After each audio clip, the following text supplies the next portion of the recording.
স্বাধীনতাকে রক্ষা করার জন্য, ইসলামকে রক্ষা করার জন্য প্রয়োজনে জীবন দিতে হবে, প্রয়োজনে জীবনের সব কিছু স্বর্গ করে হলে আমার দেশের স্বাধীনতার সর্বমন্ত্র রক্ষা করতে হবে। যার বলেন ঠিক কিনা?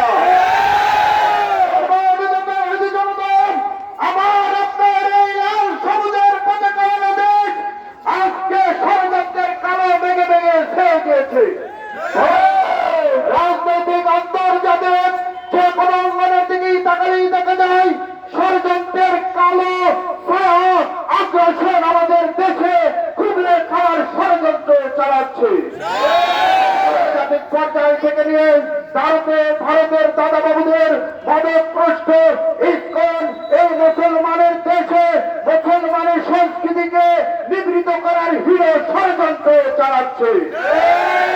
কণ্ঠে কণ্ঠে মিলিয়ে বলে দিতে চাই, এতই কি সহজ দেশে আসা মেঘে দেখে দিনে দিন আসমান মেঘ দেখে আমরা করিনি রে ভাই, আধারে তার সূর্য হাসে। 1858 সাল থেকে রক্ত দিয়েছিলাম, 47-এ পাকিস্তান পেয়েছে, 52-তে রক্ত দিয়েছিলাম, ভাষার স্বাধীনতা পেয়েছে, 71-এ রক্ত দিয়েছিলাম, দেশটি স্বাধীন করেছে। দিয়েছিলাম স্বৈরাচার মুক্ত করেছে, 94-তে রক্ত দিয়েছিলাম, বিশ্বকে হায়া প্রকৃতা তসলিমা নাসরিনকে বিদায় করতে সক্ষম হয়েছে। 2001-এ রক্ত দিয়েছিলাম, প্রথা বিরোধী আইনকে নিষেধ করা বন্ধ করেছি। 11-তে রক্ত দিয়েছিলাম, নারী নীতিমালাকে বন্ধ করেছি। 13-তে রক্ত দিয়েছিলাম, শাহবাগীদের উৎখাত করেছি। 21-এ রক্ত দিয়ে ব্রিটিশ সরকারের পতনের প্রথম ঘণ্টা বাজিয়ে দিয়েছিলাম। 2024-এ রক্ত দিয়েছি, 5ই আগস্টে নব্য ফেরাউনকে দেশ থেকে বিতরণ করেছি। 2024-এর 26 নভেম্বর আলিফ ভাইয়ের রক্তের মাধ্যমে আবারও সংগ্রাম শুরু হয়েছে। যতদিন পর্যন্ত সন্ত্রাসী সংগঠন ইসকনকে নিষিদ্ধ না করা হবে আমাদের আন্দোলন চলমান থাকবে।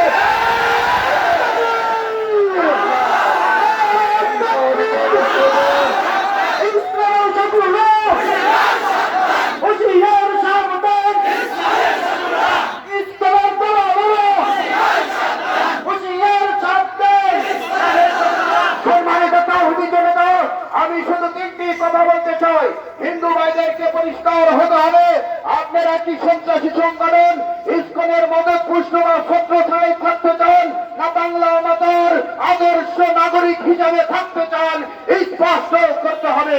আমি বলতে চাই, সন্ত্রাসী সংগঠন ইসকনকে চিরতরে নিষিদ্ধ করে সকল অপরাধীকে চূড়ান্ত শাস্তি, রাষ্ট্রদ্রোহিতার শাস্তি নিশ্চিত করতে হবে। বলতে চাই, আমাদেরকে দৃঢ় প্রতিজ্ঞাবদ্ধ হতে হবে, জীবনের সবকিছু বিসর্জন দিয়ে হলো এই বাংলাদেশ থেকে ইসকনকে নিষিদ্ধ করতে হবে, কাদিয়ানীদের অমুসলিম ঘোষণা করতে হবে, জীবনের সবকিছু বিসর্জন দিয়ে হলো আমার দেশে আল্লাহর কালিমা উদ্ভাবন করতে হবে, করতে হবে, করতে হবে।